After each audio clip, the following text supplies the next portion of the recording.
Salut à tous et bienvenue pour un nouveau C'est Creux Comment consacré aux carrières des maquisards. Donc ce sont des carrières exploitées dès l'époque antique et pendant l'époque médiévale et jusqu'à assez récemment.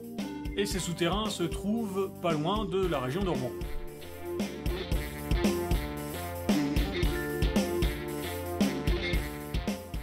Pour cette sortie, j'étais accompagné de Sylvain, Thomas, Théo et Juliette, que je ne remercierai jamais assez pour leur lumière.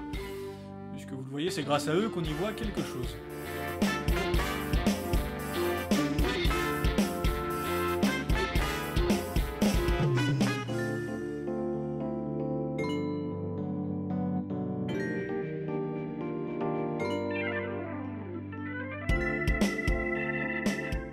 Comme vous le voyez, dans les parties exploitées, les espaces sont énormes.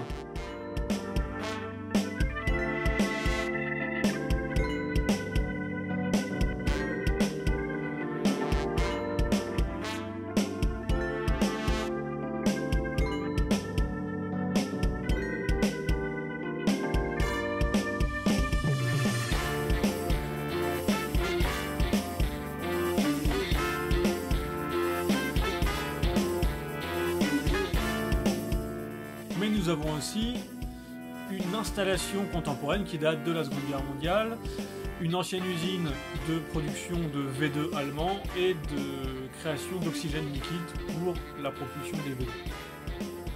Et je vous donnerai quelques informations supplémentaires au sujet de cette installation à la fin de la vidéo.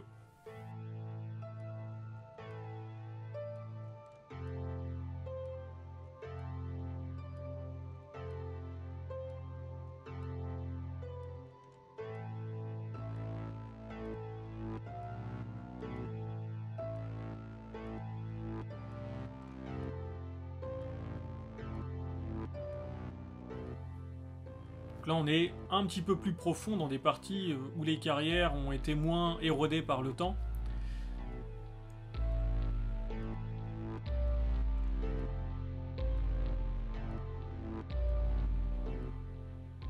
Et comme vous pouvez le constater, là on n'est plus du tout dans de la carrière artificielle, mais nous suivons le trajet d'une ancienne rivière souterraine.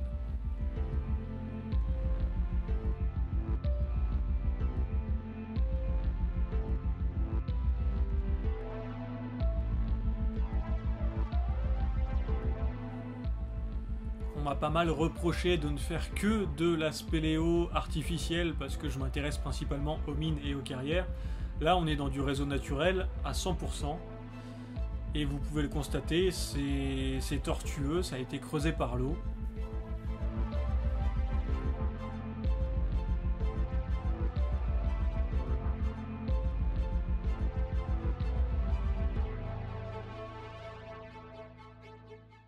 Là, il y a Thomas qui va nous éclairer. Là, on voit cette faille. C'est une diaclase. Donc, je vous le rappelle, les diaclases, ce sont des failles naturelles qui, du coup, fragilisent le substrat et à partir desquelles vont se créer ces grandes salles.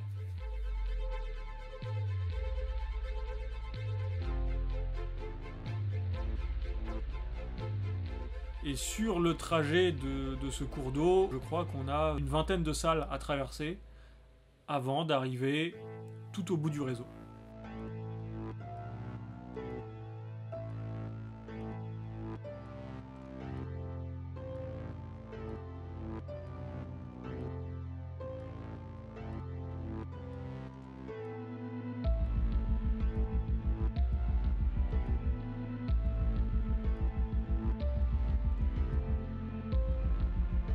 Vous pourrez noter que les parois de ces cavités paraissent un petit peu en mode emmental avec plein de trous.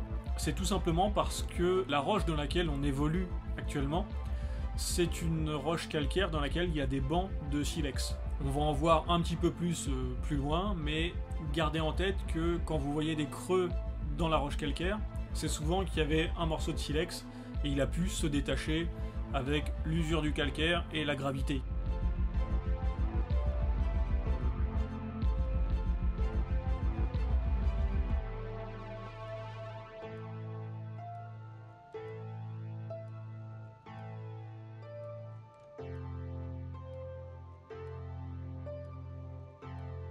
Vous avez pu le voir dans les anciens sacres-communs, je ne suis pas du tout un spécialiste de montée en opposition. Là, je ne vous ai mis que la montée que j'ai réussie. Elle est déjà suffisamment longue.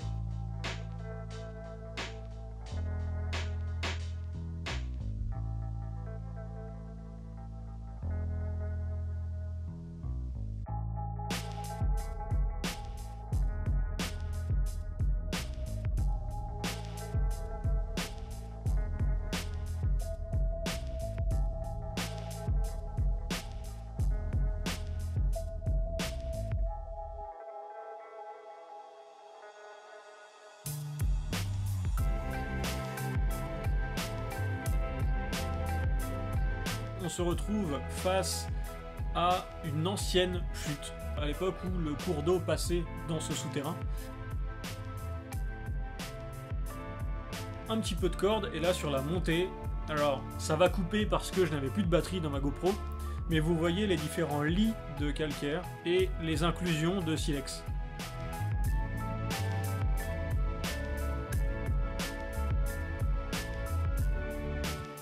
Là on voit bien, chaque petit point noir c'est un silex qu'on retrouve dans le calcaire. Et là il y a un lit de silex qui est magnifique.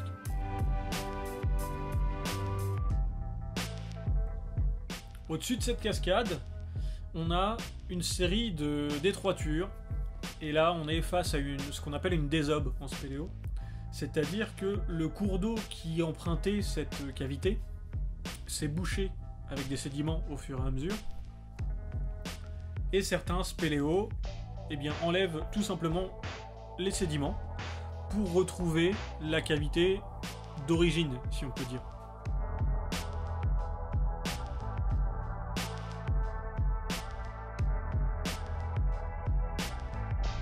Bon, bien entendu, c'est un cours d'eau souterrain, donc c'est pas forcément ultra spacieux, vous vous en rendez compte. Et le but d'une désobe, c'est pas du tout d'ouvrir un grand chemin pour que le public puisse venir s'y balader, c'est vraiment de redécouvrir des cavités et des galeries, voire des salles même.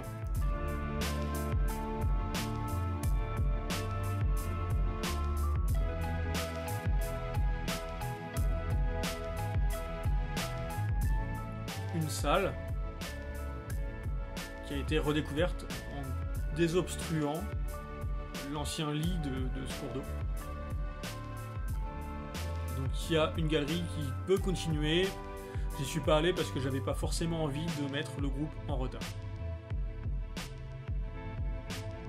En continuant le chemin du cours d'eau dont je vous parlais tout à l'heure, on se rend compte que le chemin rétrécit un petit peu et il y a de plus en plus d'eau. Il y a moins d'auteur sous le plafond, on est obligé d'avancer à quatre pattes. Et on a Thomas qui essaie de me faire une petite blague avec de l'argile. Ça c'est la blague récurrente, se balancer de l'argile à la tronche.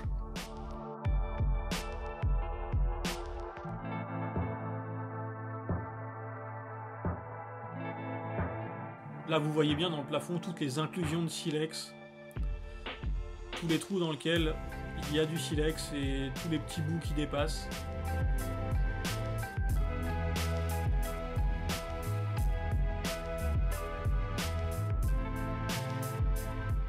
Là on a un passage qui s'appelle une voûte mouillante, c'est-à-dire qu'on se met sur le dos et puis on suit la corde et on a un petit peu d'eau à passer.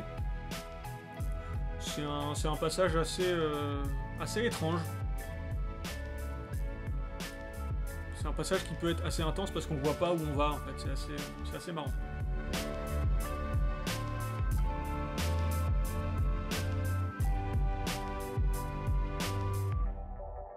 Et ouais, je sais, changement d'ambiance, on n'est plus sous terre, mais j'avais quelques messages importants à vous passer.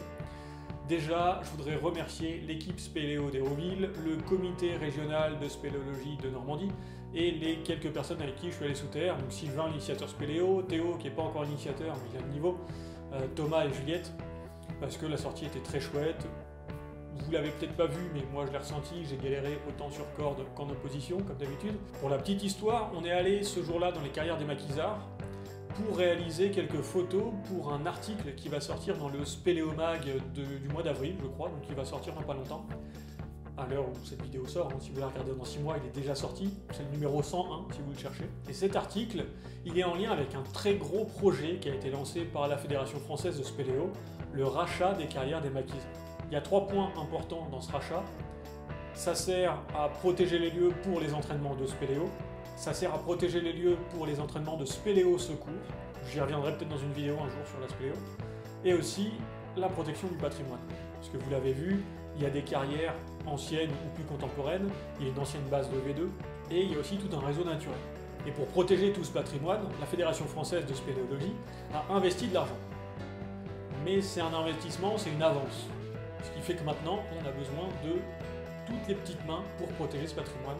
Il y a une souscription qui a été lancée, je vous mets les liens dans la description, et vous pouvez donner 1, 2, 30, 1000 euros si vous avez envie que ce patrimoine soit vraiment protégé à fond et que la Fédération française ne se retrouve pas à découvert. Parce que vous vous doutez bien que acheter des carrières, ça coûte un petit peu un bras. Et des bras en spéléo, on en a besoin.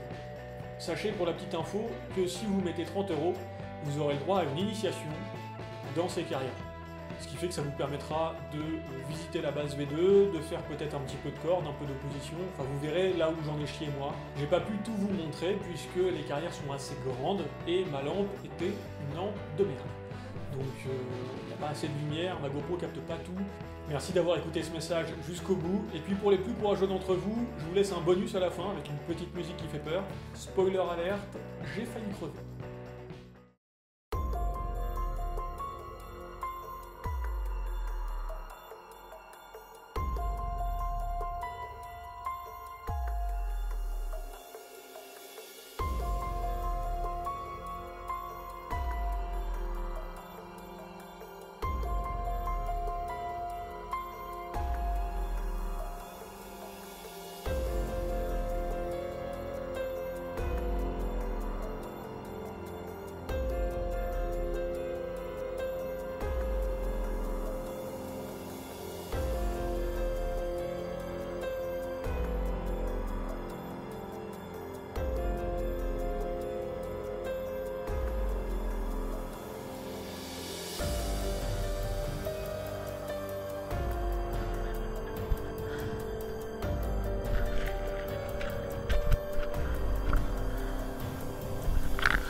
Tiens. Et tourne encore. Voilà.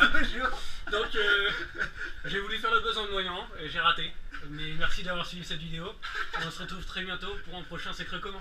Allez, ciao.